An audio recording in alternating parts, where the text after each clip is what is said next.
കൂട്ടായ്മയ്ക്കായി വീണ്ടും ദൈവത്തിന് മഹത്വം. बहुत ही आशीषित इस संगति के लिए फिर से परमेश्वर का धन्यवाद देता हूँ. കഴിഞ്ഞ പകല് നമുക്ക് ആത്മീയ വളർച്ചയുടെ ആദ്യപടിയായി ആത്മീയ രൂപവൽക്കരണം, സ്പിരിച്വൽ ഫോർമേഷൻ എന്ന ഒരു ടോപ്പിക്കാണ് ചർച്ച ചെയ്തത്. आज सवेरे हमें आत्मिक बढ़ोतरी का सबसे पहली बात आत्मिक गठन के बारे में सीखने के लिए प्रभु ने सहायता की. നാളെ പകലുള്ള സെഷനിലും അത് തുടരും. രാത്രി നമുക്കൊരു പൊതുയോഗം പോലെ കാര്യങ്ങളെ വിചിന്തനം ചെയ്യാം. कल सवेरे भी यही जारी रहेगा और कल रात को एक अलग सभा होगी. നമുക്ക് ഈ കാലഘട്ടവുമായി ബന്ധപ്പെട്ടുള്ള ദൈവവചനത്തിൻ്റെ പ്രാധാന്യത, അതിൻ്റെ റെലവൻസി ഇതോട് ചേർത്ത് ചിന്തിക്കാം. हमें इस समय के परमेश्वर के वचन के रेलेवेंस के बारे में हमें और समझना है और सीखना है. നമുക്ക് ആമുഖമായിട്ട് ഒരു വചനം വായിക്കേണ്ടതുണ്ട്. और सबसे प्रारंभ में हम एक वचन को पढ़ेंगे. Isaiah chapter 43 verse 5 onwards. यशायाह 43 का 5 से लेकर नीचे हम पढ़ेंगे. 43 5 മുതൽ വായിക്കാം.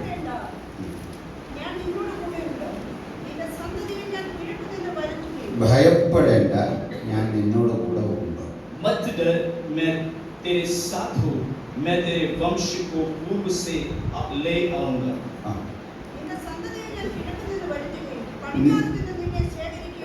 നിന്റെ സന്തതിയെ ഞാൻ കിഴക്ക് നിന്ന് വരുത്തും, പടിഞ്ഞാറ് നിന്ന് ശേഖരിക്കും.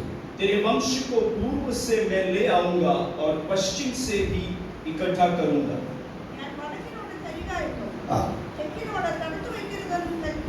ഞാൻ വടക്കിനോട് പറയും തരിക, തെക്കിനോട് തടുത്ത് വെക്കരുത് എന്നും പറയും. और मैं उत्तर से कहूंगा दे दे और दक्षिण से कि रोक मत रख.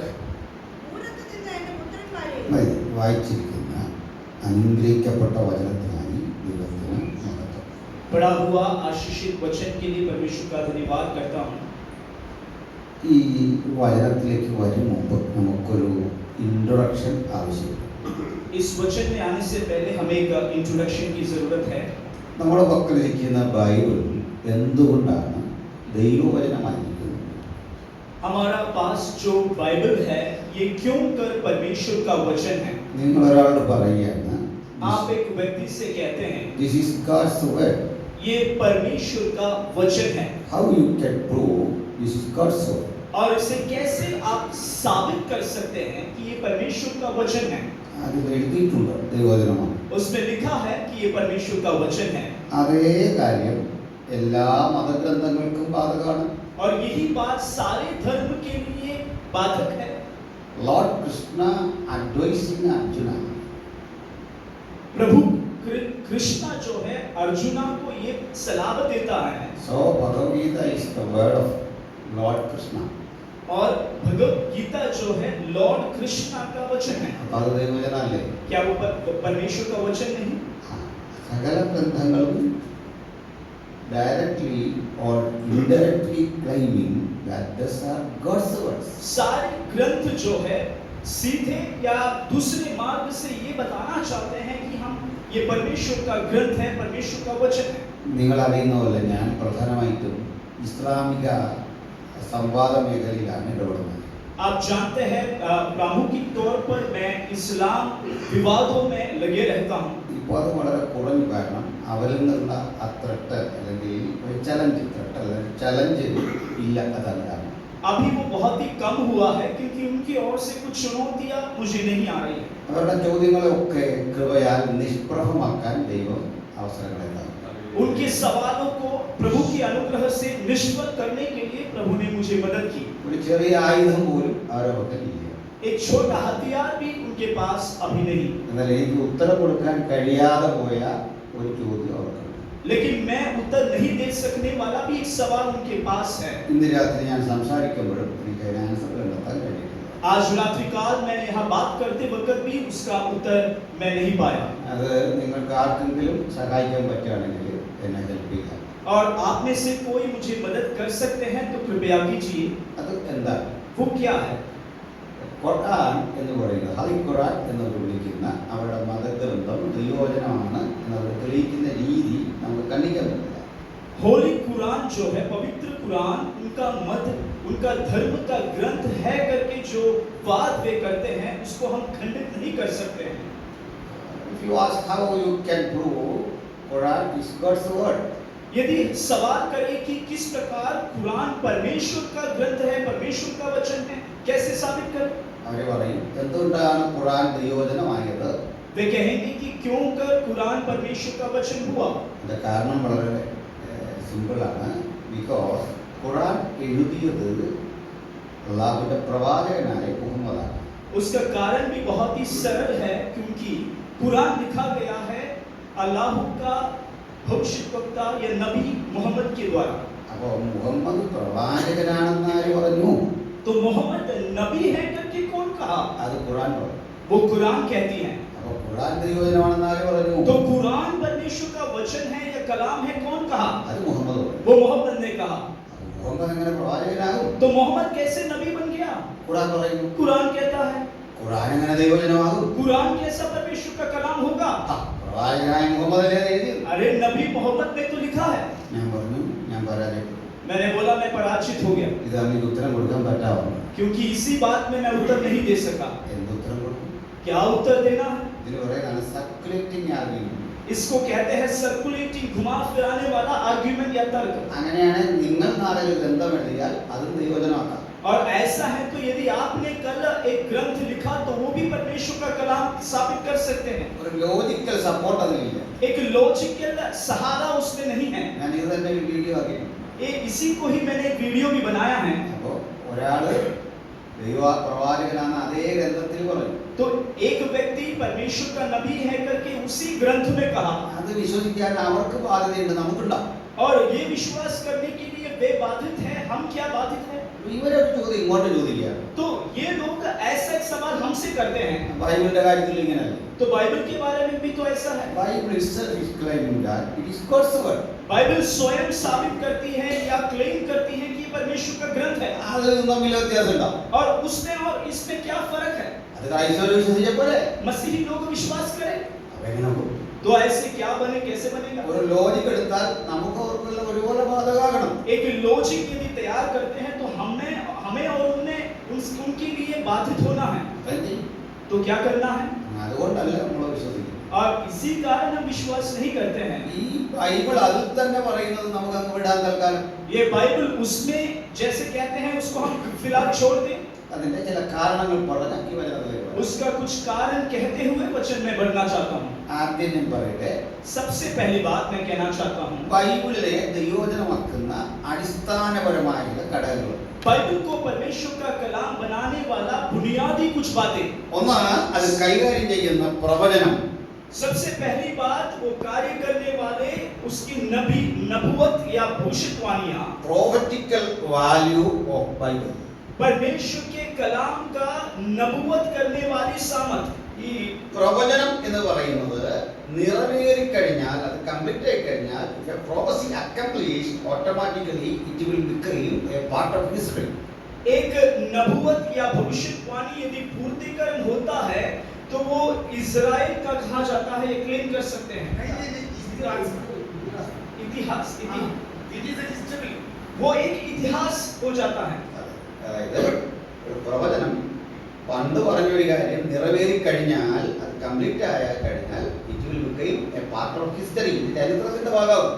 और यदि भविष्यवाणी पूर्तिकरण होता है तो वो इतिहास के भाग बन जाती है. യേശു പറയാണ് ഈ ദേവാലയം കല്ലിന്മേൽ കല്ല് ശേഷിക്കാതെ തകരും. यीशु ने कहा ये मंदिर जो है पत्थर पर पत्थर ना रहकर नाश होगा. അത് AD 70 സാധ്യമായി എന്ന് വെക്കുക. वो AD 70 में पूर्ण हुआ करके सोचे, അത് ചരിത്രമാണ്. और ये इतिहास बन जाएगा. ചരിത്രകാരൻ എഴുതും. इतिहासकार लिखता है. അപ്പോൾ പ്രോഫസിക്ക് അവിടെ വാല്യൂ. तो नबुवत को वहां पे कीमत हुआ. അപ്പോൾ ഒന്നാമത്തെ കാര്യം ബൈബിളിന്റെ പ്രവചനമാണ് അതിനെ ദൈവവചനം വിശ്വസിക്കാൻ കാരണം. सबसे पहली बात बाइबल की भविष्यवाणियां उसको परमेश्वर का कलाम साबित करती हैं. രണ്ട്, ആ പ്രവചനങ്ങളുടെ ഹിസ്റ്റോറിസിറ്റിയാണ് അടുത്ത കാരണം. दूसरा वो नबुवत या भविष्यवाणियों का ऐतिहासिक सामर्थ है उसका कारण. മൂന്നാമത്തെ കാരണം, तीसरा कारण, ഈ പറയപ്പെട്ടത് അങ്ങനെ തന്നെയോ എന്ന് പഠിക്കാൻ നമ്മുടെ മുമ്പിൽ ഒരു ശാസ്ത്രശാഖയുണ്ട്. ये बोला हुआ बात क्या वैसा ही है करके सीखने और समझने के लिए हमारे पास एक शास्त्र शाखा है, അതിന്റെ പേര് Yeah. साइंटिफिक रीजन है, അതിന്റെ പേരാണ് उसका नाम है ആർക്കിയോളജി, आर्कियोलॉजी, പൗരാവസ്തു ശാസ്ത്രം. पौरावस्तु शास्त्र. എന്താ ഈ പുരാവസ്തു ശാസ്ത്രം പറയുന്നത്? ये पौराणिक शास्त्र क्या कहती हैं? ബൈബിളിലെ ഒരു പട്ടണത്തിന്റെ തകർച്ചയെ പറ്റിയോ ഒരു നാടിന്റെ തകർച്ചയെ പറ്റിയോ പ്രവചനം ഉണ്ടെന്ന് കരുതുക. ऐसा अनुमान लगाए कि बाइबल के एक शहर का विनाश का नबूवत है या भविष्यवाणी है. സയന്റിസ്റ്റുകൾ ഈ സ്ഥലത്തെത്തുന്നു. और वैज्ञानिक लोग वहां उस स्थल पे पहुंचते हैं. അവര് ഉൽഖനനം എന്താ പറയാ കുഴിച്ചെടുത്ത് പഠനം നടത്തുന്നു. वो जब गहराई में खोज करते हैं, एक्सकवेशन करते हैं, അവർക്ക് ഇതിൽ പറയുന്ന സംഭവങ്ങളുടെ റൂയിൻസും റിമൈൻസും അവശിഷ്ടങ്ങളെല്ലാം തെളിവായി കിട്ടും. और उनको सबूत के तौर पर अविशिष्ट चीजें मिलती हैं. അവിടെ പറയുന്ന കാര്യങ്ങൾ ഒത്തുവരുന്നു. और वहां पर जो कहा हुआ बातें हैं साबित हो जाती हैं, मिलजुल जाती हैं. നിങ്ങൾക്ക് കൈലാസം അല്ലെങ്കിൽ ഒരു മല പറക്കിക്കൊണ്ട് പോയ അല്ലെങ്കിൽ അവിടെ എടുത്തുകൊണ്ട് പോയ ഹനുമാനെ കുറിച്ച് ഇങ്ങനെ പഠിക്കാൻ പറ്റില്ല.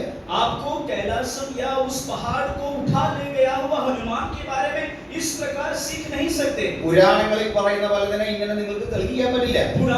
पुराण में कहने वाली बातें इस प्रकार हम साबित नहीं कर सकते. പക്ഷേ ബൈബിൾ പറയുന്നു ചെങ്കടൽ കീറി. लेकिन बाइबल कहता है लाल समुद्र पार करके दो भागे. ആ ചെങ്കടൽ കീറി എന്ന് പറയുന്ന സ്ഥലത്ത് നടത്തിയ ഉൽഖനന പഠനങ്ങൾ എക്സ്കവേഷൻസ് തെളിയിക്കുന്നു അത് യാഥാർത്ഥ്യമായിരുന്നു. उस लाल समुद्र को पार किए हुए बातें जब खोजबीन करते हैं, वहां पे एक्सकवेशन करते हैं, उससे साबित होता है जो चीजें अविशिष्ट है. യേശു മശിഹയെന്നോ ദൈവപുത്രനെന്നോ ദൈവമെന്നോ അവൾ പറയുന്നത് കൊണ്ട് यीशु मसीहा या परमेश्वर का पुत्र या परमेश्वर करके वे क्यों कहते हैं? യേശു തന്നെ പറയാണ് ഞാൻ ദൈവപുത്രനാണ് എന്ന് പറഞ്ഞാൽ ദൈവപുത്രനാവില്ല. यीशु स्वयं कहता है कि मैं परमेश्वर का पुत्र हूं तो उससे नहीं बनेगा. ചിലർ നമ്മോട് ചോദിക്കാറുണ്ട് യേശു എപ്പോഴെങ്കിലും പറഞ്ഞിട്ടുണ്ടോ ഞാൻ ദൈവമാണ്? कुछ लोग हमसे सवालत करते हैं कि क्या यीशु ने स्वयं कहा है कि मैं परमेश्वर हूं? യേശു പറഞ്ഞാൽ യേശു ദൈവമാവില്ല. यीशु यदि कहा है तो वो ये यीशु परमेश्वर नहीं बनेगा. യേശു പറഞ്ഞത് കൊണ്ട് ദൈവമാകില്ല, പക്ഷേ യേശുവിന് പറയാം. यीशु बोला है इसलिए वो परमेश्वर नहीं होगा, लेकिन यीशु को कह सकता है. അപ്പോൾ ഒരാൾ സ്വന്തമായി പറയുന്ന ക്ലെയിം അല്ല ആധികാരികം. इसलिए व्यक्ति स्वयं कहने वाली बात नहीं है आधिकारिक तौर पर उसका क्लेम. എന്നാൽ യേശു എങ്ങനെയാണ് ദൈവപുത്രനോ മശിഹയോ ഒക്കെ ആകുന്നത്? लेकिन यीशु परमेश्वर का पुत्र या मसीहा कैसे बनता है? നിങ്ങൾക്കറിയണ്ടേ, നമ്മൾ മത്തായിയുടെ മാത്രം സുവിശേഷം പഠിക്കുക. आप जानते हैं कि हम मत्ती रचित सुसमाचार सिर्फ सीखे, അവിടെ 38 തവണ 38 ടൈംസ് वहां पे 38 बार യേശുവുമായി ബന്ധപ്പെട്ട് പറയുകയാണ് തിരുവെഴുത്ത് നിവൃത്തിയാകുവാൻ സംഗതി വന്നു. यीशु के संबंध में कहते हैं परमेश्वर का कलाम की पूर्तिकरण के लिए बात बनी. മുമ്പ് എഴുതി വെച്ചതെന്തോ അത് നടപ്പിലായി എന്ന് യേശുവല്ല പറഞ്ഞത്. യേശുവിനൊപ്പം നടന്ന ശിഷ്യൻ പറയാണ് എന്താണ് ഇരമ്യാ പ്രവചിച്ചത്, എന്താണ് യെശയ്യാ പ്രവചിച്ചത്, അതാ യേശുവിന്റെ ജീവിതത്തിൽ യാഥാർത്ഥ്യമായിരിക്കുന്നു. पहले जो लिख कर रखा है वो यहाँ पे पूर्तिकरण हुआ है. जो यिर्मयाह ने भविष्यवाणी किया, जो यशायाह ने भविष्यवाणी किया, उसका पूर्तिकरण यहाँ पे हुआ है. അപ്പോൾ ഞാൻ പറഞ്ഞതൊന്ന് പ്രോഫസിയാണ്, तो मैंने कहा कि सबसे पहली बात भविष्यवाणी, 2 ഹിസ്റ്ററിയാണ്, दूसरा इतिहास, 3 ആർക്കിയോളജിയാണ്. तीसरा आर्कियोलॉजी है. ഇത് മൂന്നും ഇവിടെ ये तीनों भी यदि छोड़े, നാലാമതൊരു കാര്യമുണ്ട്. चौथी बात है അത് ക്രിസ്ത്യൻ ഫെയ്ത്ത് ഇംപിരിക്കലാണ്. वो मसीही विश्वास एम्पिरिकल है. ഇംപിരിക്കൽ എന്നുകൊണ്ട് അർത്ഥമാക്കിയത് അനുഭവം പ്രാധാന്യമുള്ളതാണ്. एम्पिरिकल अर्थात अनुभव प्राधान्य रखने वाला. അതായത് പണ്ട് ഈ പുസ്തകത്തിൽ എന്ത് പറഞ്ഞുവോ അതിപ്പോഴും സംഭവിക്കണം. इसका मतलब पहले इस किताब में जो कहा गया था वो अभी भी पूर्ति होना है. മുമ്പ് എന്തൊക്കെ യേശുവോ ശിഷ്യന്മാരോ പഠിപ്പിച്ചുവോ അതിന്നും സ്വന്തം ജീവിതത്തിൽ സംഭവിക്കണം. पहले यीशु या उसके चेले जो सिखाते थे वो अभी भी घटित होना है. അത് ഞാനും നിങ്ങളും അനുഭവിക്കുന്നുണ്ട് ദൈവികമായ ആ സാന്നിധ്യം. वो मैं और आप परमेश्वर के सानिध्य अनुभव करते हैं. ഈ 4 കാരണങ്ങളാണ് നമ്മളെ ആത്മീയമായി രൂപപ്പെടുത്തുന്നത്. ये 4 कारण हमें आत्मिक रीति से गठित करना है. ഈ ധൈര്യത്തിൽ വേണം നമുക്ക് ചോദ്യങ്ങളുമായി വരുന്നവരെ അഭിമുഖീകരിക്കാൻ. ये हिम्मत के साथ सवालत करने वालों का सामना हमें करना है. ഉദാഹരണം പറയാം. एक उदाहरण के तौर നിങ്ങൾ पर ബൈബിളുമായി ബന്ധപ്പെട്ട ഒരു സ്ഥലത്തിന്റെ പേര് പറയുക. आप बाइबल से संबंध रखने वाले एक स्थल का नाम बताते हैं. ഉദാഹരണം കർമ്മേൽ. तो उदाहरण के तौर पर कर्मेल. ആ കർമ്മേൽ ഇന്നും അവിടെ ഉണ്ട്. वो कर्मेल आज भी वहां है. ആ മലയിൽ നിന്ന് നോക്കിയാൽ താഴെ വെടിത്തിരിനും കടൽ കാണാം. वो पहाड़ के ऊपर से देखें तो आज भी मध्य सागर दिख सकता है। നീ ചെന്ന് കടലിൽ നോക്കുക എന്ന് പറഞ്ഞ് അത് മേഘം കൈ പൊങ്ങുന്നത് പോലെ പൊങ്ങി വരുമെന്ന് പറയുന്ന പ്രയോഗം ആ സ്ഥലത്ത് നമുക്ക് നോക്കിയാൽ ഇന്നും അത് ഫീൽ ചെയ്യും. आज आप समुद्र की ओर देखिए, मेघ एक हाथ के पंजा के समान उठाएगा, उस जगह आज भी वहां पे है। ആ ബൈബിളിൽ പറയുന്ന ഇത്തരം വിശദീകരണങ്ങൾ ഇന്നും യാഥാർത്ഥ്യമായി നിൽക്കുന്നു. बाइबल में कहने वाले वो विवरण आज भी याथार्थिक है।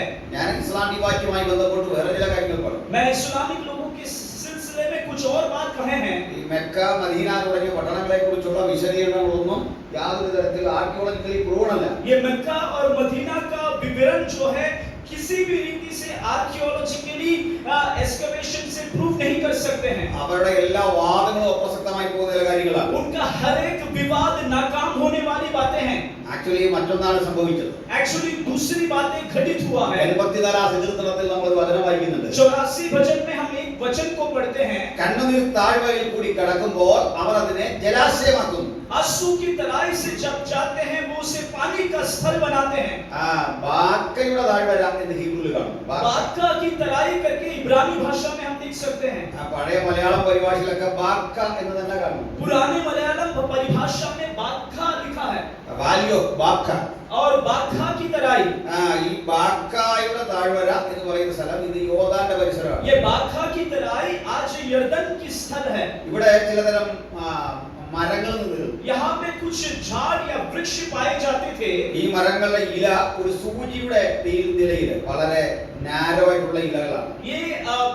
ये झाड़ू का पत्ता जो है बहुत ही नाजुक और बहुत ही हल्के हैं। ഇതിലൂടെ യാത്ര ചെയ്യുന്ന മനുഷ്യർക്ക് ഇലകൾ സാംശീകരിച്ചെടുക്കുന്ന ആ മഞ്ഞ് കണങ്ങൾ അതിങ്ങനെ പടർന്നിട്ട് വളരെ സൂചി അല്ലെങ്കിൽ നൂല് ഇങ്ങനെ താഴേക്ക് വീഴുമ്പോൾ ഈ മഞ്ഞ് ഒഴുകിക്കൊണ്ടിരിക്കും. इसके नीचे से सफर करने वाले लोगों को उस बर्फ जो गिरता है वो पत्तों से घुसकर जिस प्रकार सुई से निकलता है उसी प्रकार टपकने लगता है। ദൂരം നോക്കുന്ന ഒരാൾക്ക് ഇത് ഈ മരങ്ങൾ കരയുകയാണെന്നോ, दूर से देखने वाले कोई व्यक्ति को ऐसा लगता है जैसे ये झाड़ रो रही है। അവർക്കൊരു ആശ്വാസമാണ് അതിന്റെ കീഴിൽ കൂടി പോകുന്നത്. उनको उसके नीचे से सफर करना एक आश्वासनदायक है। ഇന്ന് നമ്മൾ പെട്ര എന്നൊക്കെ പറയുന്ന ഭൂപ്രദേശത്താണ് ഈ ബാക്കയുള്ളത്. आज हम पेट्रा करके कहने वाले भूप्रदेश में बाका पाए जाते ഈ हैं। ബാക്കയാണ് വാസ്തവത്തിൽ മെക്ക. ये बाका वास्तव में मेक्का है അത് തെറ്റിപ്പോയതാണ്. और वो गलत हुआ है। കാരണം ഇവരെ ചരിത്രത്തിൽ പറയുന്ന കാര്യങ്ങളുമായിട്ടൊക്കെ യോജിക്കുന്നത് പെട്രയ്ക്കാണ്. कारण उनकी इतिहास में कहने वाली बातें का मिलन पेट्रा में होता है। ചരിത്രത്തിൽ വന്ന ഒട്ടേറെ പ്രശ്നങ്ങളാൽ പിന്നീട് ഇവരുടെ കേന്ദ്രം ഇങ്ങോട്ട് മാറ്റിയപ്പോൾ ഫ്രെയിം ചെയ്തെടുത്ത കഥയാണ്. इतिहास का कुछ गलत होने की वजह से उनका केंद्र जब यहाँ पर बदला गया तो उन्होंने बनाया हुआ एक कहानी है ये। ഞാനിത് ഗഹനമായി പഠിച്ചിട്ട് ഈ സ്ഥലത്തൊക്കെ പോയി പഠിക്കാൻ അവസരം കിട്ടിയിട്ടുണ്ട്. मैं उसको गहराई से उस जगह में जाकर सीखा है, सीखने का अवसर मिला है। ഈ സാഫ മാർബൽ എന്നൊക്കെ പറയുന്ന പർവ്വതങ്ങൾ പോലും അവിടെ ഉണ്ട്. ये साफा मार्वन करके पर्वत भी वहां पे हैं। ഈ പറയപ്പെടുന്ന ചരിത്ര വിശദീകരണമൊന്നും ഇന്ന് കാണുന്ന മക്കയ്ക്കും ചേരില്ല, മദീനയ്ക്കും ചേരില്ല. ये कहने वाले विशेषताएं या विवरण जो है आज पाने वाले मक्का और मदीना में नहीं है। ഒത്തിരി കഥകളുണ്ട് അതുപോലെ. बहुत सारी कहानियां उसके पीछे हैं। അപ്പൊ അതിന്റെ ആ ബേസേ തകർന്നുപോയി. उसका बुनियाद ही टूट पड़ा है। പുരാണങ്ങളൊക്കെ എടുത്ത ഈ വൈരുദ്ധ്യം കാണാം. पुराना में भी इस प्रकार की विरोधाभास है। ഇനി നമ്മുടെ രാമൻ എന്നൊരു കഥാപാത്രം ഉണ്ട്. फिर रामायण की एक कथापात्र है അതേ 8ാമത്തെ 9ാമത്തെ അവതാരമാണ്. और उसका 8वां अवतार പരശുരാമൻ. परशुरामन।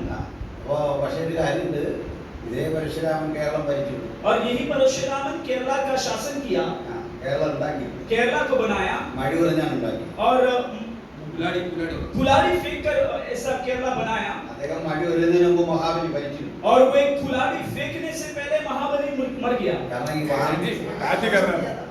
ഈ शासन किया। കാരണം മഹാബലി എന്ന് പറയുന്നത് 2ാമത്തെ 3ാമത്തെ അവതാരമാണ്. कारण महाबली जो है दूसरा या तीसरा अवतार है। അവതാരം മഹാബലി അല്ല, അദ്ദേഹത്തെ കൊല്ലാൻ വന്ന വാമനൻ.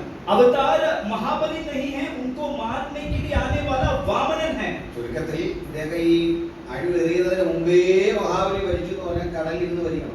संक्षेप में कहा जाए तो वो जो कुल्हाड़ी फेंका था, उस समय शासन करना है तो वो समुद्र में बैठना है അവരെ പരിഹസിച്ചൊന്നുമല്ല, और उनको ठट्टों में नहीं उड़ा रहे ഈ हैं। കഥകൾ യോജിക്കുന്നില്ല, ये कहानियां मिलजुलते नहीं हैं, ഈ ആശയങ്ങൾ പൊരുത്തപ്പെടുന്നില്ല. ये जो आशय हैं वो मिलजुलते नहीं हैं। ഞാൻ ഇതുപോലെ ചോദിക്കുകയാണ്, मैं इसी प्रकार सवाल करता हूँ, ഇത്തരം യോജിക്കാത്ത ഒരു ഇൻഫർമേഷൻ ബൈബിളിൽ തരാൻ പറ്റുമോ? इस तरह से मिलजुल नहीं होने वाले कोई विवरण क्या बाइबल में आप दिखा सकते हैं? എന്റെ കാരണം എന്താണ്? इसका कारण क्या है? ഈ ലോകത്ത് അഭിപ്രായം പറയാത്ത ഒരാളില്ല. दुनिया में अभिप्राय नहीं बोलने वाला एक ही है। നമ്മളൊക്കെ അഭിപ്രായം പറയുന്നവരാണ്. हम लोग सब अभिप्राय को बताते हैं। നമ്മൾ പറയില്ല, എന്റെ അഭിപ്രായം പറഞ്ഞാൽ हम लोग कहते हैं मेरे अभिप्राय से इस प्रकार है। ജീവിതത്തിൽ ഒരിക്കലും അഭിപ്രായം പറയാത്ത ഒരാളേ ഉള്ളൂ. दुनिया में या जीवन में एक व्यक्ति है जो अभिप्राय नहीं बोलता है, അത് യേശുവാണ്. वो यीशु मसीह है। യേശു പറഞ്ഞില്ല എന്റെ അഭിപ്രായം ഇങ്ങനെയാണ്. यीशु ने ऐसा नहीं कहा कि मेरा अभिप्राय इस प्रकार है। യേശു ഫൈനൽ വേർഡാ പറഞ്ഞു. यीशु ने अपनी अंतिम वचन कहा है। ഊവ ഓ എന്നും ഇല്ല ഇല്ല എന്നുമാണ് പറഞ്ഞു. हाँ हाँ और ना ना कहा है। അങ്ങനെയുള്ള കർത്താവിന്റെ വചനമാണ് നമ്മുടെ ഇരിക്കുന്നത്. ऐसा प्रभु का वचन हमारे हाथों में है। അതിലെ മനോഹരമായ ഭാഗമാണ് ഇപ്പൊ വായിച്ചത്. उसका मनोहर बात आज हमने पढ़ा है, പക്ഷെ അതിലൊരു പ്രശ്നമുണ്ട്. लेकिन उसमें भी एक समस्या है। ഇവിടെ എഴുതിയിരിക്കുന്നത് ഇങ്ങനെയാണ്, यहाँ पर लिखा है, ഞാൻ നിന്റെ സന്തതിയെ കിഴക്ക് നിന്ന് വരുത്തും, मैं तेरे संतानों को पूर्व से ले आऊंगा, ഞാൻ പടിഞ്ഞാറ് നിന്ന് ശേഖരിക്കും. मैं पश्चिम से उसे इकट्ठा करूंगा। ഇത് രണ്ടും ഒരു കാര്യമില്ല. ये दोनों तो एक ही बात है ना। ഇതിനെ രണ്ടായിട്ട് പറയുന്നു. इसको दो करके क्यों कहते हैं? അടുത്തത് അതുപോലെയാണ്. अगला भी इस प्रकार है, ഞാൻ വടക്കിനോട് പറയും, मैं उत्तर से कहूंगा, ഞാൻ തെക്കിനോട് പറയും തടുത്തു വെക്കും. मैं दक्षिण से कहूंगा रोको मत। ഇത് എല്ലാം കൂടെ ചേർത്ത് ഒറ്റ വാക്കി പറഞ്ഞ പോലെ കിഴക്ക് പടിഞ്ഞാറ് വടക്ക് നിന്നും ഞാൻ എൻ്റെ മക്കളെ വരുത്തും. और इसको एक साथ कहें तो पूर्व पश्चिम और दक्षिण और पूर्व से मैं अपने बच्चों को एकत्रित करूंगा। അങ്ങനെ ഈ 4 രൂപത്തിൽ പറഞ്ഞു. इसको चार रूप में क्यों कहा है? 4 രസകരങ്ങളായ പദങ്ങൾ വെച്ച് चार मनोहर पद को रखकर, ഇരിക്കട്ടെ മനോഹരമായിട്ട് ഇരിക്കട്ടെ നോക്കാം. अरे सुंदर रहने दो, मनोहर रहने दो, അങ്ങനെ പറയാൻ കുഴപ്പമില്ല. ऐसा कहने के लिए कोई प्रॉब्लम नहीं ഈ है। കവിതയിലും പാട്ടിലും ഒക്കെ അങ്ങനെ പറയാം. कविताओं में, गीतों में इस प्रकार रचा जाता है। ഈ കവിതകൾ വിജയിക്കുന്നത് അവിടെയാണ്. ये कविताओं का विजय रहस्य ये है, ഒരു കാര്യത്തെ വീണ്ടും പല പദങ്ങൾ കൊണ്ട് അലങ്കരിക്കുകയാണ് കവി ചെയ്യുന്നത്. एक बात को फिर से अलग अलग बातों से मनोरंजन रीति से अलंकृत करते हैं। പക്ഷെ പ്രവചനത്തില് ഒരു കാര്യം ഇങ്ങനെ 4 ആയിട്ട് എന്തിനാ പറയുക? लेकिन भविष्यवाणियों की किताब में एक चीज को चार रूप में क्यों कहा है? അതിന് കാരണം उसका भी कारण है। യശയ്യാവിനെ തെറ്റിയല്ല. यशायाह को गलती नहीं हुआ, യശയ്യാവിനെ തെറ്റിയാലും തെറ്റാത്തൊരു ദൈവമുണ്ട്. यशायाह को गलत हुआ, लेकिन परमेश्वर गलती नहीं करता। എന്തിനാണ് ഇങ്ങനെ പറയുക? क्यों कर कहते हैं? നമുക്ക് അതിലേക്കാണ് മുന്നോട്ട് പോകുന്നത്. हम उसमें जाने वाले हैं। ശ്രദ്ധയോടിരിക്കണം. सभी लोग ध्यान से रहे। ആനുകാലിക സംഭവമായിട്ട് നമുക്ക് ബന്ധമുണ്ട്. और आनुकालिक संभव से उसका एक नाता है। അടുത്ത കാലത്ത് ബെഞ്ചമിൻ നെതന്യാഹു और इन दिनों में बेंजामिन नेतन्याहू 2 തരം പ്ലാക്കാർഡുകൾ കൈപ്പിടിച്ചു. दो प्रकार की प्ले कार्ड हाथ में लिया, ഒന്ന് ബ്ലെസ്സിങ്സ്, അത് അവർ വേണം എന്ന് പറയുന്ന കേസ്. और एक आशीष का, दूसरा श्राप का। ഇത് രണ്ടും ഇങ്ങനെ കാണിച്ചു. ये दोनों भी हाथ में उठा के दिखाया। നമ്മുടെ ഇന്ത്യയൊക്കെ അതിൽ പരാമർശിക്കപ്പെട്ടു. हमारे इंडिया भी उसमें परामर्शित है। നമ്മളെല്ലാം ആകാംക്ഷയോടെ കാത്തിരുന്നു. हम सभी लोग आकांक्षा के साथ राह देखे। ഇനി അദ്ദേഹം അതൊന്നും വിട്ടേക്കട്ടെ.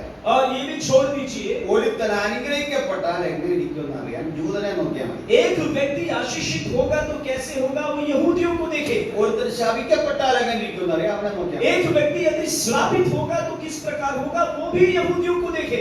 ദൈവത്തിന്റെ ഇടപെടലാൽ അനുഗ്രഹവും ശാപവും ഇതുപോലെ കൈപ്പറ്റിയ ഒരു ജനതയില്ല. परमेश्वर के कार्य से अनुग्रह, आशीष और श्राप दोनों भी यहाँ प्राप्त किए हुए ऐसा जनता दूसरा नहीं। അങ്ങനെ വിസ്മയകരമായ ചരിത്രമാണ്. ऐसे विस्तृत तौर पर रहने वाला एक इतिहास उनका है, അതുമായി ഈ വചനത്തിൽ ബന്ധമുണ്ട്. और उनका भी वचन के साथ संबंध है। ഈ വാക്യം നിങ്ങൾ കേട്ടിട്ടുണ്ടാവും. ये वचन आपने सुना रहेगा, സഹോദരിമാർ കൂടുതൽ കേൾക്കാൻ ഇടയുള്ള ഒരു വചനമാണ്. बहनें भी सुनने के लिए एक कार्य है वचन का।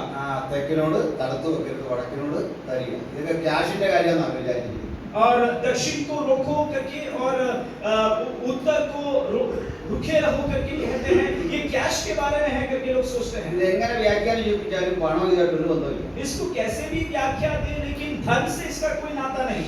ഈ പ്രവചനമുള്ള ദൈവങ്ങളെ ഓർത്ത് ദൈവത്തെ സ്തുതിക്കുന്നു. भविष्यवाणियों को का रखने वाले परमेश्वर के लोगों के लिए धन्यवाद। ഞാൻ പ്രവചനം വിശ്വസിക്കുന്ന ഒരാളാണ്. मैं भविष्यवाणियों पर विश्वास करता हूँ, എല്ലാ കൃപാവരങ്ങളും വിശ്വസിക്കുന്ന ഒരാളാണ്. सारे वरदानों पर विश्वास करता हूँ। ഞാൻ ഈ ദിനങ്ങളിൽ ഒത്തിരി ശാരീരികവും മാനസികമായിട്ടൊക്കെ തകർന്നിരിക്കുന്ന സമയമാണ്. इन दिनों में मैं बहुत ही शारीरिक और मानसिक रीति से थका हूँ। പ്രിയന്റെ വീട്ടിലേക്ക് ആര് ക്ഷണിക്കാതെ അമ്മയെ അയച്ചിട്ട് ഒത്തിരി പ്രവചനങ്ങളിലൂടെ ശക്തിപ്പെടുത്തി.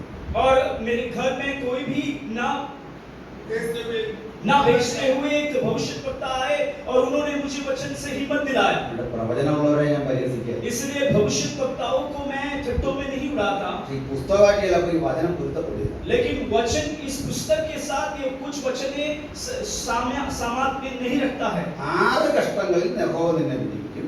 6 कष्टों से यहोवा तुझे छुड़ाएगा, 7ാമത്തേതിൽ തിന്മ നിന്നെ തൊടും. 7वां में भी बुराई तुझे छूने ना पाएगी। ചിലപ്പോൾ പ്രവാചകന്മാർ ഇങ്ങനെ വചനം എടുക്കാറുണ്ട്. कुछ भविष्यद्वक्ताएं ऐसे वचन लेते हैं, അതിന് ആപ്ലിക്കേഷൻ ഇല്ല. उसका एप्लीकेशन नहीं है। കാരണം യോബിനെ പിന്തിരിപ്പിക്കാൻ വന്നിട്ടുള്ള കൂട്ടുകാരൻ പറയുന്ന വചനം. कारण अय्यूब को फिराने के लिए, घुमाने के लिए दोस्त ने कहा हुआ वचन ये है। അങ്ങനെ ഒരു വചനം എടുത്തുകൊണ്ട് വന്നാൽ വിശ്വാസിക്ക് അത് ബാധകമാക്കാത്തത് നേരാവണ്ണം പോയ ജോബിനെ തിരിച്ചു പിടിക്കാൻ വേണ്ടി, അയാൾക്ക് തെറ്റിയെന്ന് പറയാൻ വേണ്ടി ഉപയോഗിക്കുന്ന വചനം നമുക്ക് പോസിറ്റീവായിട്ട് എടുക്കാൻ കഴിയില്ല. और ये दोस्त लोग अय्यूब को घुमाने के लिए, उसकी गलती हुआ करके दोष लगाने के लिए जो वचन इस्तेमाल किया वो हम आशीष के तौर पर, भविष्यवाणियों के तौर पर इस्तेमाल नहीं किए जा सकते। വചനം എടുത്ത് അതിന്റെ മുകളിലും താഴെ എല്ലാം പരിശോധിക്കണം. वचन लिया तो ऊपर नीचे सारे उसका शोधना करे, परखे। ഈ വചനം പാതി എടുത്തിട്ടാണ് യഹോവ സാക്ഷികളൊക്കെ നമ്മളെടുത്തത്. वचन अर्ध लेने के बाद, आधा लेने के बाद यहोवा साक्षी हमसे तर्क विवाद करते हैं। അവരോട് അതിന്റെ അല്പം കൂടെ താഴ്ത്ത് വായിക്കാൻ പറഞ്ഞാൽ उनसे उनके उसके नीचे भी पढ़ने के लिए यदि कहें അപ്പോഴേ പിടിവീഴും. तब वो रुक जाएंगे। അപ്പൊ ഈ വായിച്ച വചനം ഇങ്ങനെയാണ്. और ये वाक्य का वचन इस प्रकार है, ഒന്നുകൂടെ വായിച്ചോളൂ. एक और बार पढ़िएगा। യെശയ്യാ 43:5 ഭയപ്പെടേണ്ട, ഞാൻ നിന്നോട് കൂടെ ഉണ്ട്. यशायाह 43 का 5 में हमने पढ़ा है, डरो मत, मैं तुम्हारे साथ हूँ। അവിടെ പണല്ല, നിന്റെ മക്കളെ, നിന്റെ സന്തതികളെ ഞാൻ കിഴക്ക് നിന്ന് വരുത്തും. मैं तेरे वंश को पूर्व से ले आऊंगा, പടിഞ്ഞാറ് നിന്ന് നിന്നെ ശേഖരിക്കും, पश्चिम से भी तेरा इकट्ठा करूंगा। വടക്കിനോട് ഞാൻ പറയും തരിക, मैं उत्तर से कहूंगा दे दे, തെക്കിനോട് പറയും തടുത്തു വെക്ക്. और दक्षिण से कहूंगा कि रोक मत रख। ഇതിലൂടെയാണ് നമ്മളത് പോകുന്നത്. और यहाँ से हम आगे बढ़ने वाले हैं। സന്തോഷമാണോ? आनंदित है ना? അവിടെ മനസ്സിലാകുന്നുണ്ടോ? सभी लोग वहां पे पीछे समझ में आ रहा है? കുറെ ആളുകൾ ആ തൂണിന്റെ പിന്നിൽ മറഞ്ഞിരിക്കുന്നു. कुछ लोग को खंबे के पीछे छिपे हुए हैं। കടന്തൂക്കളുടെ മറവിൽ മറഞ്ഞിരിക്കുന്ന പ്രാവെ കാണാൻ പാത്രത്തിൽ നിന്നോ അല്ലെങ്കിൽ കേട്ടില്ലെന്നും പറയരുത്. और जो कबूतर छिपा रहता है उस प्रकार आप ना रहे, लेकिन आप ध्यान से सुने। അവിടെ കേൾക്കാമല്ലോ. पीछे सुन सकते हैं ना? ഞാൻ രാത്രി അല്പം കൂടെ അഡീഷണൽ സൗണ്ട് ആയിട്ടോ. मैं रात्रि काल में कुछ और आवाज के साथ आया हूँ। ഇനി നമുക്ക് ഇതൊന്ന് വിശദീകരിച്ചു പോകാം. और इसका विवरण और थोड़ा करें। നമ്മുടെ കർത്താവ് हमारा प्रभु ഒരിക്കൽ ഇങ്ങനെ ശിഷ്യന്മാരായിട്ട് നടന്നതാണ്. एक दफा अपने चेलों के साथ आगे चल रहे हैं। ഈ ശിഷ്യന്മാർ യേശുവിനെ ദേവാലയത്തിന്റെ പണി കാണിച്ചു. ये चेले यीशु को मंदिर के कार्य निर्माण को दिखाया। ഈ ദേവാലയത്തിന്റെ മനോഹാരിത കണ്ടിട്ട് യേശുവിനെ ഇതൊന്ന് കാണിച്ചിട്ട് യേശുവിന്റെ ഒരു കമന്റ് കേൾക്കാനാണ് ശ്രദ്ധിച്ചത്. ये मंदिर की मनोहरता को दिखाकर यीशु की ओर से एक कमेंट सुनने के लिए उन्होंने चाहा। അപ്പോൾ യേശു ഇത്രയും പറഞ്ഞാൽ മതി, മക്കളെ കൊള്ളാം, തരക്കേടില്ല. यीशु इतना कहना है, बच्चे अच्छे हैं, कोई गलती नहीं, कोई गड़बड़ी नहीं। നമ്മൾ ഈ ഫേസ്ബുക്കിൽ കമന്റ് ഇടുന്ന പോലെ ദേവാലയത്തിന്റെ പൈസ അവിടെ ഇട്ടാൽ വലിയ ഉണ്ടെന്നൊക്കെ അടിച്ചാൽ മതി. और हम फेसबुक में जैसे कमेंट करते हैं वैसे ही बोलना था। പ്രശ്നം തീർന്നില്ലേ? और समस्या तो वहां खत्म होती थी। നമ്മൾ സാധാരണ ചെയ്യേണ്ട കാര്യം അത് കൊള്ളാം, നന്നായി. साधारण रूप में हम बोलना है, अच्छा है, बढ़िया है। ഒരു കാര്യം നന്നായെന്ന് പറയും. कुछ लोग कभी भी अच्छा बोलते नहीं हैं। ഒരിക്കലും ഈ താജ്മഹൽ കണ്ടു. एक व्यक्ति ने ताजमहल देखा, അതിന്റെ പണിയെല്ലാം കണ്ടിട്ട് उसके कार्य क्षमता को देखकर ഇതിനെപ്പറ്റി ഒരു കമന്റ് പറയാമോ? इसके बारे में कमेंट करके कहा। കുറച്ചൊരു സംഗതിയൊക്കെ കൊള്ളാം. उन्होंने सोचा और कहा कि बहुत अच्छा है, നാളെ ഇതൊന്ന് പൊളിച്ചു മാറ്റണമെന്ന് പറഞ്ഞാൽ അത് വലിയ ബുദ്ധിമുട്ട്. ഇത്രയും സ്ട്രോങ് ആയിട്ട് പണിയരുത്. कल इसको अगर और तोड़कर बनाने के लिए बोले तो नहीं होगा, क्योंकि इतना स्ट्रॉन्ग नहीं बनाना है। ചില ആളുകൾ ഇങ്ങനെയാണ്, എന്തോ കണ്ടാലും എന്തെങ്കിലും എന്ന് പറയും. कुछ लोग ऐसे ही है, कोई भी चीज को देखे तो कुछ भी गलत बोल देंगे। നമുക്ക് നാളെ ഒന്ന് പൊളിച്ചു പണിയണേ കാര്യം ബുദ്ധിമുട്ടാവും. हम इसको तोड़ फोड़ कर दूसरा बनाना है तो मुसीबत होगा। ചില ആളുകൾ പറയും നമുക്ക് ഈ മാസം അവിടെ മാസവും വെക്കാം. कुछ लोग ऐसे कहते हैं इस महीने की मीटिंग हम वहां रखेंगे മഴയാണ്. और बारिश कहेंगे। ചില ആളുകൾ പറയും മാസമൊക്കെ വെക്കാന്ന് പറഞ്ഞാൽ വെയിലാണ്. कुछ लोग कहेंगे मासिक मीटिंग ना रखें क्योंकि धूप है। ആളുകൾ എങ്ങനെയാണ് ചില വിഷയങ്ങൾ പ്രതികരിക്കുന്നത് പറഞ്ഞാൽ लोगों का प्रतिकरण कुछ विषय में इसी प्रकार है। ആ യേശു കർത്താവ് ഈ ദേവാലയം നോക്കിയിട്ട് പറഞ്ഞു, മക്കളെ ഞാൻ ഇതിനെ കല്ലിന്മേൽ കല്ല് ശേഷിപ്പിക്കാതെ തകർത്തു. यीशु मसीह इस मंदिर को देखकर कहा, हे बच्चों, मैं उसे पत्थर पर पत्थर ना रखते हुए नाश करूंगा। ഞാൻ വെറുതെ തകർക്കുന്നു പറഞ്ഞല്ല, ഒരു കല്ലിന്റെ മീതെ മറ്റൊരു കല്ല് ഇരിക്കാത്ത വിധം ഞാൻ ഇതിനെ ഇല്ലായ്മ ചെയ്യും. ऐसे ही नाश नहीं होगा, लेकिन एक पत्थर के ऊपर एक पत्थर ना रहते हुए मैं उसे नाकाम करूंगा। ഇത് പറഞ്ഞിട്ട് യെരൂശലേമിൽ നിന്ന് യേശു ശിഷ്യന്മാരും ഒലിവ് മലയിലേക്ക് പോയി. और इसे कहते हुए यरूशलेम से अपने चेले जैतून पहाड़ की ओर गए। രസകരമാണ് ആ യാത്ര. और वहां पे बहुत ही अच्छा एक यात्रा है। യെരൂശലേം എന്ന് പറയുന്ന ഒരു ലാൻഡ്, यरूशलेम का एक जगह है, ചെറിയ സ്ഥലമാണ്. वो एक छोटा जगह। ഈ പട്ടണം, പഴയ യെരൂശലേം പട്ടണം എന്ന് പറഞ്ഞാൽ തന്നെ 7.3 ഏക്കർ സ്ഥലമാണ്. ये पुराना यरूशलेम, 8.3 ഏക്കർ. ये पुराना जो यरूशलेम है वो 8.3 एकड़ में है। ഏതാണ്ട് 8.5 ഏക്കർ സ്ഥലം. लगभग 8.5 एकड़ की जमीन। ഈ 8.5 ഏക്കർ സ്ഥലം ഒരു 5 മൊട്ട കുന്നുകളാണ്. ये 8.5 एकड़ में बनाया हुआ जमीन जो है 5 छोटे छोटे पहाड़ है। ഇതിൽ 4 എണ്ണമേ നമുക്ക് ഇത് കാണാൻ പറ്റും. इसमें से 4 ही हम देख सकते हैं। ഒരെണ്ണം ആരും പ്രാർത്ഥിച്ച് കടലിൽ കളഞ്ഞൊന്നുമല്ല. एक को किसी ने प्रार्थना कर समुद्र में गिराया नहीं। ഈ 4 എണ്ണം ഇങ്ങനെ കിടക്കുന്നു, ഒരെണ്ണം അകത്തായി പോയി. ये 4 ऊपर से दिखता है लेकिन एक अंदर हो गया। അപ്പോൾ നമ്മൾ ചിലപ്പോൾ ഈ ഒരെണ്ണം തിരക്കുന്ന അതിന്റെ മീതെ നിന്നായി. तो हम एक को खोजते हैं उसके ऊपर खड़े होकर। ആ ഒരെണ്ണം വിട്ടേക്കാം. वो एक को तो छोड़ दे, ബാക്കി 4 എണ്ണത്തിന്റെ പേരും ഞാൻ നിങ്ങളോട് പറയാം. बाकी 4 का नाम भी मैं आपको कहता हूँ। ഒരെണ്ണത്തിന്റെ പേരാണ്, ഇതിൽ 4 മലകളിൽ ഒന്നിന്റെ പേരാണ് ये 4 पर्वतों का में एक का नाम है ഉത്തരഗിരിയായ സിയോൻ. उत्तर गिरी या पर्वत सियोन। ഇനി നമുക്ക് വളരെ പരിചയമുള്ള മറ്റൊരു മലയുണ്ട്. और दूसरा एक परिचित, बहुत ही सुपरिचित एक पर्वत है, യബൂസ്യരായ ഓർനാന്റെ കളം. यबूसी योर्दान का जो जमीन, खलिस्तान। ഇനി മൂന്നാമതൊരു സ്ഥലമുണ്ട്. और तीसरा एक पर्वत है, അത് നിങ്ങൾക്കറിയാം, അബ്രഹാം ഇസ്ഹാക്കിനെ യാഗം കഴിച്ച മോറിയ. और तीसरा है अब्राहम इसहाक को बलि चढ़ाया हुआ मोरिया। ഈ മോറിയയുടെ തൊട്ടുപുറകിൽ നിങ്ങൾക്ക് ഏറെ അറിയാവുന്ന സ്ഥലം. ये मोरिया के तुरंत पीछे हम और सुपरिचित एक स्थल है। ആ സ്ഥലത്തിന്റെ പേരാണ് ഗോൽഗോഥ എന്ന കാൽവറി. वो जगह का नाम है गोलगोथा कलवरी। ഈ കാൽവറി എന്ന് പറഞ്ഞ ചെറിയൊരു മലയാണ്. ये कालवरी जो है छोटा पर्वत है। ഈ മലയുടെ ഉയരം ഞാൻ നിങ്ങളോട് പറയാം. ये पर्वत की ऊंचाई मैं आपसे कहूंगा, ഏതാണ്ട് ഈ പില്ലറിന്റെ ഒറ്റടക്കാം. लगभग ये खंबे की ऊंचाई है, इससे थोड़ा और ऊंचा होगा। ഇതൊരു 15 അടി വരെ കാണും. इसको 15 फीट ऊंचा होगा। അത് 20 അടി. वो और 20 ऊंचाई में, 20 फीट ऊंचाई में है। ഇത്ര വലിയ സാധനം. इतना ही है ये पर्वत। ഗോൽഗോഥയുടെ പൊക്കം ഇത്രയുള്ളൂ. गोलगोथा की ऊंचाई इतना ही है। ഞാനിത് സഹോദരിമാർക്ക് വേണ്ടിയാണ് പറഞ്ഞത്, സഹോദരന്മാർക്ക് വേണ്ടിയല്ല. मैं ये बहनों के लिए कहता हूँ, भाइयों के लिए नहीं। ദൈവദാസന്മാർക്ക് വേണ്ടിയും സഹോദരിമാർക്കും വേണ്ടിയാണ് പറഞ്ഞത്. ഇത് വിശ്വാസികളായ സഹോദരന്മാർക്ക് വേണ്ടി പറഞ്ഞത്. परमेश्वर के दासों के लिए और बहनों के लिए कहा है, भाइयों के लिए नहीं। കാരണം ഇങ്ങനെ പറയാൻ कारण इसका बोलने का भी वजह है। ഈ സഹോദരിമാരെ പ്രാർത്ഥിക്കുമ്പോൾ ഗോൽഗോഥ എന്ന് വെറുതെ പറയല്ല, ഗോൽഗോഥ എന്ന് പറയുന്നു. क्योंकि बहन लोग जब प्रार्थना करते हैं तो गोलगोथा नहीं कहते, लेकिन गोलगोथा कहते हैं, കാൽവരി എന്ന് പറയുന്നു. कालवरी कहते हैं। പാസ്റ്റർമാർ പ്രസംഗിക്കുമ്പോൾ ഇങ്ങനെ പറയും. पासवान लोग भी प्रचार करते वक्त इस प्रकार कहते हैं। ഇനി അങ്ങനെ പറയരുത്. अब से लेके ऐसा नहीं बोलना, കാരണം അതിനുള്ള വകുപ്പില്ല. ഈ മല വളരെ ചെറുതാണ്. कारण उसके लिए कोई भी वजह नहीं, क्योंकि ये पर्वत बहुत छोटा है। ഈ 20 അടി പൊക്കമുള്ള മലയ്ക്ക് നമ്മളിങ്ങനെ ഗോന്ന് പറഞ്ഞു കഴിഞ്ഞാൽ മല കാണിച്ചു. ये 20 फीट ऊंचा रखने वाली ये पर्वत को अगर हम गोलगोथा या कलवरी करके कहें तो ये पर्वत ही लज्जा चाहिए। ഈ 5 മലകളുടെ ചേർന്ന് ഒരു മലയായിട്ട് കിടക്കുന്നു. ये 5 पर्वतों को मिलाकर एक पर्वत की और समान लगता है। കാര്യം ഇത്രയൊക്കെ ഉള്ളെങ്കിലും कार्य इतना ही है, ലോകത്തിലെ ഏറ്റവും വലിയ വിവാദ ഭൂമി അയോധ്യയല്ല.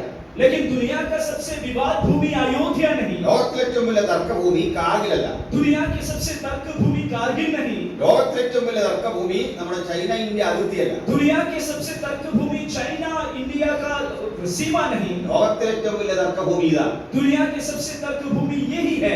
നടപ്പിലായതും നടക്കാനിരിക്കുന്നതുമായ യുദ്ധപരമ്പരകളുടെ ഭൂമിയാണ്. वो हो गया हुआ और होने वाले युद्ध होने वाली भूमि है ये। ചെറുതും വലുതുമായ 422 ആക്രമണങ്ങൾ നടന്നതായിട്ടാണ് 80കളിൽ അവർ പരാതിപ്പെട്ടത് ഐക്യരാഷ്ട്രസഭയിൽ. छोटे और बड़े 420 आक्रमण या युद्ध हुआ बातों के बारे में 80 में हम पाए जाते हैं। 80കൾക്ക് ശേഷം 16 ആവർത്തി ഏറ്റുമുട്ടൽ നടന്നു. 80 के बाद फिर से 16 आक्रमण वहां हुआ है। ലോകത്തേറ്റവും അധികം മനുഷ്യൻ തർക്കത്തിന്റെ പേരിൽ ഭൂമിയുടെ ഉടമസ്ഥതയുടെ പേരിൽ മരിച്ചു വീണ ഒരു സ്ഥലമാണ്. दुनिया में सबसे ज्यादा तर्क के कारण वहां मर गिरे हुए जमीन है वो। ലോകം ഇന്നോളം കണ്ടതിലെ ഏറ്റവും പ്രമുഖന്മാരായ സാമ്രാട്ടുകളുടെ രഥചക്രം ഓടിയ മണ്ണാണത്. लोग दुनिया के सबसे ज्यादा प्रमुख सम्राटों के रथ घूमे हुए जगह है वो। നെബൂഖദ്നേസർ ഇതുവഴി പോയി. नबूकदनेस्सर वहां से गए। മഹാനായ അലക്സാണ്ടർ ഇതുവഴി പോയി. महान अलेक्जेंडर सिकंदर यहां से गए। പേർഷ്യൻ രാജാക്കന്മാരുടെ പിടിച്ചെടുത്തു. पर्शियन राजा वहां से हासिल किए। അസീര്യന്മാർ പിടിച്ചെടുത്തു. असीरिया के लोग हासिल किए। റോമൻ തേരോട്ടം നടന്നു. റോമക്കാർ പിടിച്ചെടുത്തു. रोमी लोग उसको हासिल किए। തുർക്കികൾ പിടിച്ചെടുത്തു. और तुर्किस्तान के लोग वहां पे हासिल किए। അങ്ങനെ അനേക ആളുകൾ പിടിച്ചെടുത്ത മണ്ണാണത്. ऐसे अनेक लोग हासिल किए हुए जमीन है ये। ഈ സ്ഥലം ഇന്ന് 3 ആളുകൾ വീതിച്ചെടുത്തിരിക്കുകയാണ്. ये स्तर आज 3 लोगों ने घेर कर लिया है। അതിന്റെ ഒരു ഭാഗം उसका एक भाग ക്രൈസ്തവരിലെ 2 ഗ്രൂപ്പുകളുടെ കയ്യിലാണ്. मसीहियों का 2 विभाग का हाथ में है। കാത്തലിക് ഓർത്തഡോക്സ് സമൂഹങ്ങളാണ്. कैथोलिक ऑर्थोडॉक्स समूह है वे। ഇനി ഒരു ഭാഗം दूसरा एक भाग മുസ്ലിങ്ങളുടെ പക്കലാണ്. मुस्लिम के हाथ में है। ഇനി ഒരു ഭാഗം മാത്രം और तीसरा एक भाग യഹൂദന്റെ പക്കലാണ്. यहूदियों के हाथ में है। ഇതാണ് ഈ തർക്കഭൂമിയുടെ പ്രത്യേകത. ये तर्क भूमि का खासियत ये है। അവിടെ പ്രസിദ്ധങ്ങളായ 3 ദേവാലയങ്ങളും वहाँ पे प्रसिद्ध 3 मंदिरें हैं ദേവാലയ സങ്കല്പങ്ങളും ഉണ്ട്. और मंदिरों का कल्पनाएं हैं। ഒരു വസ്തുത അവിടെയായിരുന്നു യഹൂദ ദേവാലയം. एक बात यह है कि वहाँ पे यहूदी मंदिर थे, ഇന്ന് അവിടെ ഇല്ല. आज वहाँ पे नहीं। ഇനിയുമുണ്ട്. अब और है 2 മുസ്ലിം പള്ളി അവിടെ ഉണ്ട്. 2 मुसलमानों के मंदिर है। ഒന്നിന്റെ പേര് അൽ അക്സ മോസ്ക് എന്നാണ്. एक का नाम अल अक्सा मोस्क है, मस्जिद है। മറ്റൊന്നിന്റെ പേര് ഡോം ഓഫ് ദ റോക്ക് എന്നാണ്. और दूसरा का नाम डोम ऑफ द रॉक है। ഇത് 2 മുസ്ലിം പള്ളികളാണ്. और ये दोनों भी मुसलमानों के मस्जिद है। നിങ്ങൾ യെരുശലേമിന്റെ ഒരു ചിത്രമൊക്കെ ഗൂഗിളിൽ കണ്ടാൽ അതിൽ കാണുന്ന 2 താഴികക്കുടങ്ങൾ ഇത് തന്നെയാണ്. आप यरूशलेम के चित्र को देखा जाए तो 2 गुम्बदों को देखते हैं, वो ये चित्र है। ഇനി മറ്റൊന്ന് യേശുവുമായി ബന്ധപ്പെട്ട കല്ലറ പള്ളിയാണ്. और दूसरा एक बात है यीशु के जो कब्रिस्तान का मंदिर है, അത് കാത്തലിക്സിന്റെ ഓർത്തഡോക്സിന്റെ ഒക്കെ കയ്യിലാണ്. वो कैथोलिक्स और ऑर्थोडॉक्स के हाथों में है। ഇങ്ങനെയാണ് യെരുശലേമിന്റെ ഇന്നത്തെ അവസ്ഥ. और इसी प्रकार की अवस्था आज के यरूशलेम की अवस्था। ഇവിടെ അന്ന് ഈ പറയപ്പെട്ട കല്ലറ പള്ളിയില്ല, ഈ മുസ്ലിം പള്ളിയില്ല, ഇതൊന്നും അന്നില്ല. बोला हुआ मुसलमान के मंदिर और कैथोलिक के मंदिर उस समय नहीं थे। യേശു ഇത് പറയുന്നതൊന്നുമില്ല. यीशु जब कहते